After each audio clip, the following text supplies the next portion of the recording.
వేదికను అలంకరించిన మన అందరి గుండె చప్పుడు మన ప్రియతమ నాయకులు పవన్ కళ్యాణ్ గారికి ప్రత్యేక నమస్కారం.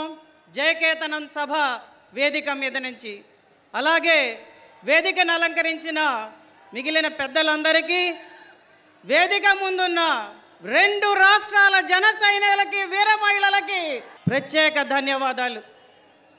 ముందుగా ఒక వీర మహిళగా నాకు అరుదైన అవకాశాన్ని, గౌరవాన్ని ఇచ్చి స్టేట్లోనే నెంబర్ 1 స్థానంలో నా పేరుని డిక్లేర్ చేసి, జనసేన వీర మహిళలంటేనే ఎంతో గౌరవాన్ని ఇస్తుందని ప్రూవ్ చేసి అఖండ మెజారిటీతో గెలిచేటట్టు వెన్నంటే ఉంటూ ఎన్నికల సమయంలో ఎంతో చేయూతనిచ్చిన మహానాయకుడు ఆయనకి మరొకసారి మీ అందరి తరఫున ధన్యవాదాలు తెలుపుకుంటున్నాను. ఇంకా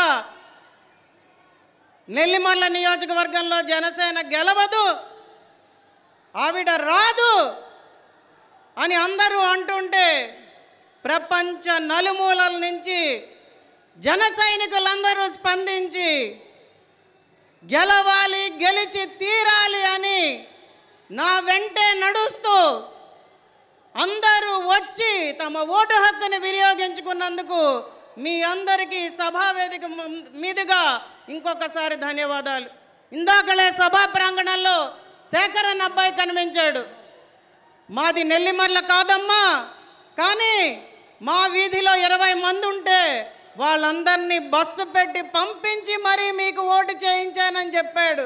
అది జనసేన, అది మన పవర్. ఎన్నో అవమానాలు భరించాం, ఎన్నో అవహేళనల్ని భరించాం, అరెస్టులు, వ్యక్తిగత విమర్శలు, వీటన్నిటినీ పట్టించుకోలేదు. ప్రభుత్వ సంక్షేమ ఫలాలు మనకు అందనివ్వకుండా చేశారు. అయినా కూడా ఏ ఒక్క జన సైనికుడు కూడా అధైర్యపడలేదు. జనసేనాని పిలిపే శిరోధార్యం అని పోరాటాలు చేశాం. భవన నిర్మాణ కార్మికులకు అండగా నిల్చున్నాం. రైతు గర్జన చేసి రైతులకి సంఘీభావం తెలియజేశాం. గుడ్ మార్నింగ్ సీఎం సార్ అని గుంతల రోడ్లని సోషల్ మీడియా వేదికగా ప్రపంచానికి తెలియజెప్పాం. ఎన్నో కార్యక్రమాలు చేశాం, ఎన్నో పోరాటాలు చేశాం, ప్రజల కోసం నిలబడ్డాం. ప్రజల కోసమే జనసేన పార్టీ అని ప్రజలందరికీ తెలియజేశాం. ఈరోజు ఈ విజయం, ఈ సభ, ఈ వేదిక, ఈ జనసంద్రం, ఇదంతా కూడా మన కష్టం, మన జనసేనానిచ్చిన పిలుపు. ఒక్కసారి అందరం గుర్తు తెచ్చుకుందామా? Hello AP, hello AP. నాకు చాలా ఇష్టం. ఇందాక చూపించారు, వైసీపీని రానివ్వను, అధపాతాళానికి తొక్కుతాను. ఆయన మళ్ళీ ఈరోజు ఆ డైలాగ్ మనందరికీ వేదికగా చెప్పాలని జనసేనాని కోరుకుంటున్నాను. ఇప్పుడు మన కర్తవ్యం, బాధ్యత పెరిగాయి. నవశక నిర్మాణానికి మనం కష్టపడి పనిచేయాలి. మనం పోరాటం ఆపడానికి వీల్లేదు. స్వర్ణాంధ్రప్రదేశ్ నిర్మాణానికి చేతులు కలిపి ముందుకు వెళ్ళాలి.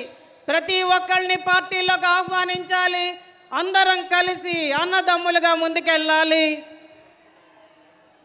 మనమందరం కలిసి యువత బంగారు భవిష్యత్తు అన్న మన జనసేనాని మాటని నిజం చేసేటట్టుగా పనిచేయాలని పిలుపునిస్తూ నాకు ఈ అవకాశం ఇచ్చినందుకు అందరికీ ప్రత్యేకంగా ధన్యవాదాలు తెలుపుకుంటున్నాను.